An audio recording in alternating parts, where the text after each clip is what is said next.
Nah, kita lanjut lagi ngobrol-ngobrol di studio dan sekarang saya sudah bersama dengan salah satu redaktur Okezone yaitu Mas Kafid ya. Mas Kafid. Siap. Selamat pagi, apa kabar? Sehat ya? Sehat. Sehat. Hujanan dikit aja. Kehujanan ya? Iya. Hujan? Masih hujan di luar ya? Di Bogor hujan banget itu. Bogor hujan deras. Deras. Katanya awet ya hujannya?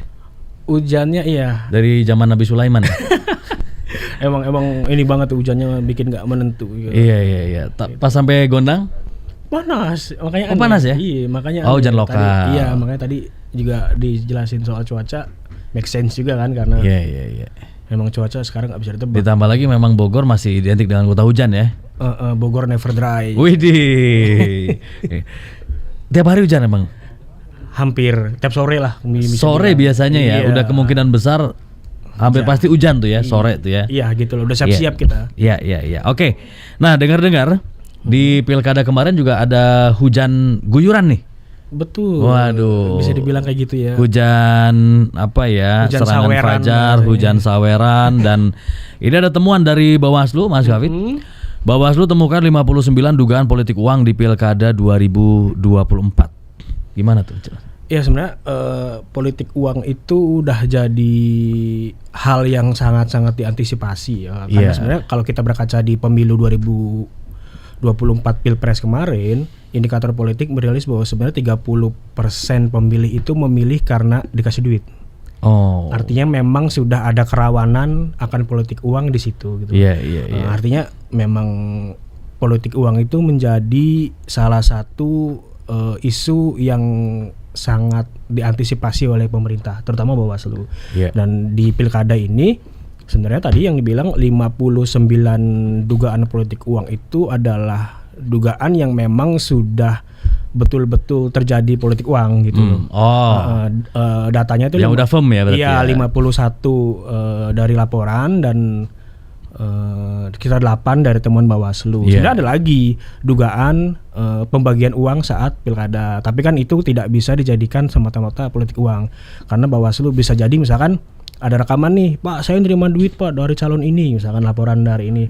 Bisa jadi kan itu bukan dari calon yang ada di situ. Bisa jadi itu black campaign dari lawan politiknya. Bisa aja ya. Bisa jadi Bawaslu masih asas praduga tak bersalah. Artinya memang laporannya sebenarnya ada lebih dari 130, tapi yang firm itu 59.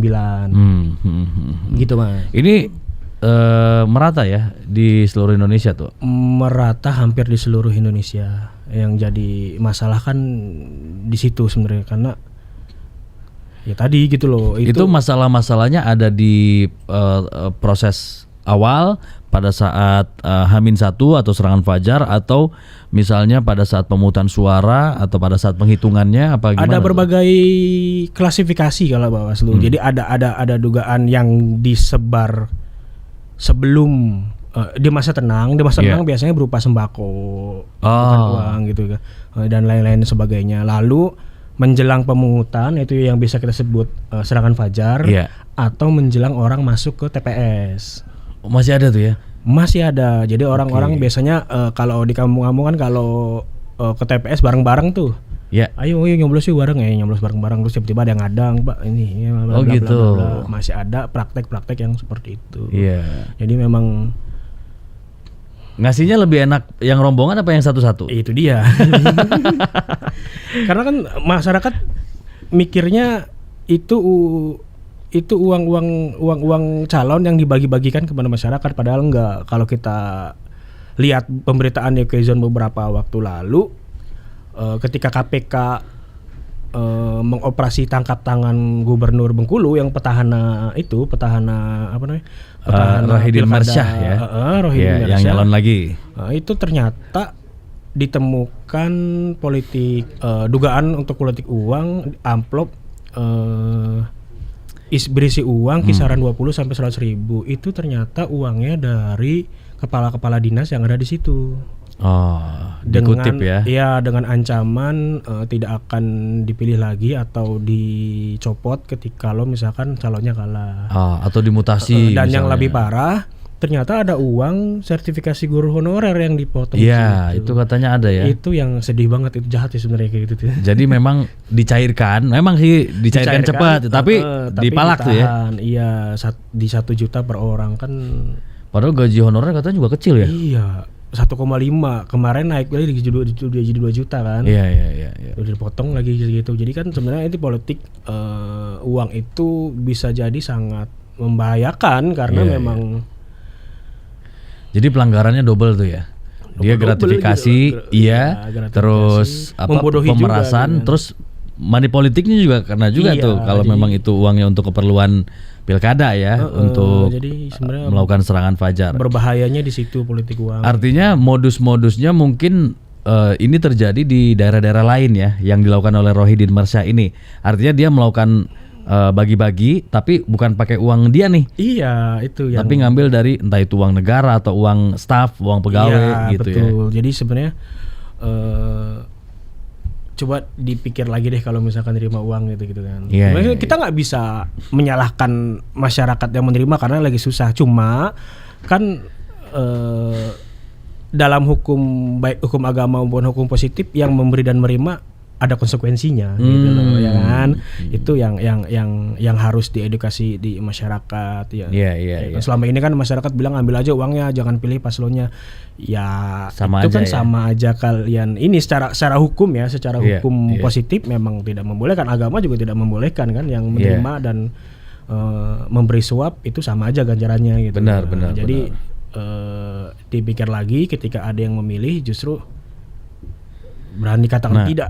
Iya. Gitu. Takutnya kan politik uang ini, bagi-bagi uang dinormalisasi, Mas Kaffi. Takutnya ini menjadi sebuah hal yang biasa. Betul. Jadi kalau nggak ada uangnya malah kok lain ya.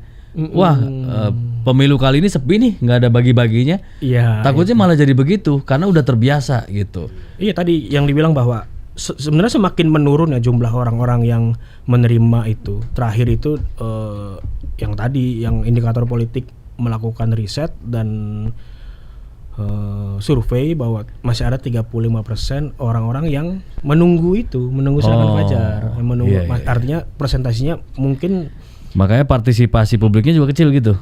Ada kaitannya juga nggak? Iya, di bawah 70% waktu itu. Iya. Ini termasuk mempengaruhi juga tuh ya.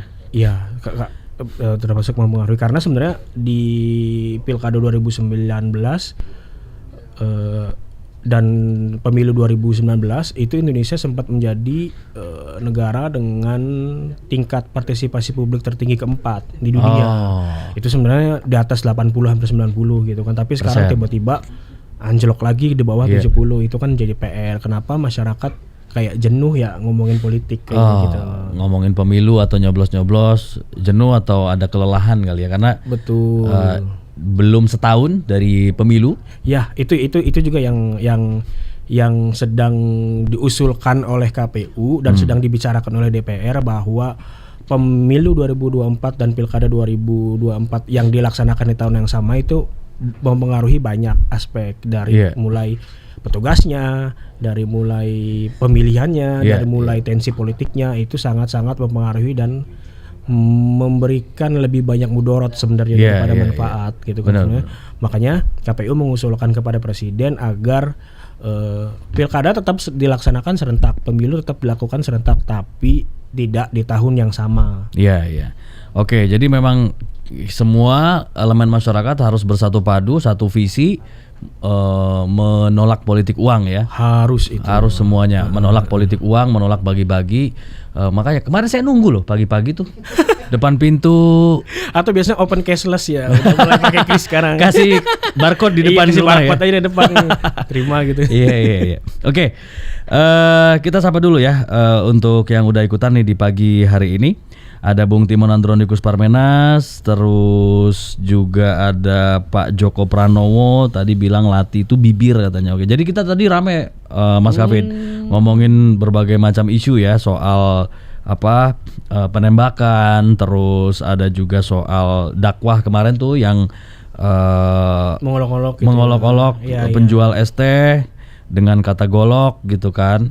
Terus ada ya macam-macam lah. Ada komentar nih Pak Yohanes Yudi Gomblo, ada Bu Asri di Pasar Baru, Oke, kemudian ada Bung Ronald Patinama juga ngirimin meme nih.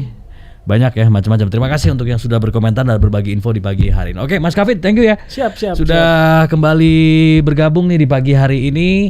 Mudah-mudahan agak lebih panjang next ya obrolan kita karena seru nih. Baru panas kayaknya udah langsung baru harus panas tutup acara nih. Iya, tadi dingin kehujanan, panas lagi. Udahan. Oke, baik. Oke, Zoners dan juga pendengar Trijaya, sampai di sini kebersamaan kita dalam Morning Zone di kebersamaan kita edisi hari ini Rabu 4 Desember 2024. Ketemu lagi besok di jam yang sama dan Anda bisa saksikan di streaming okezone.com, live YouTube di Okezone dan juga Trijaya FM. Saya Fahli Sungkara. Selamat pagi. Sampai jumpa.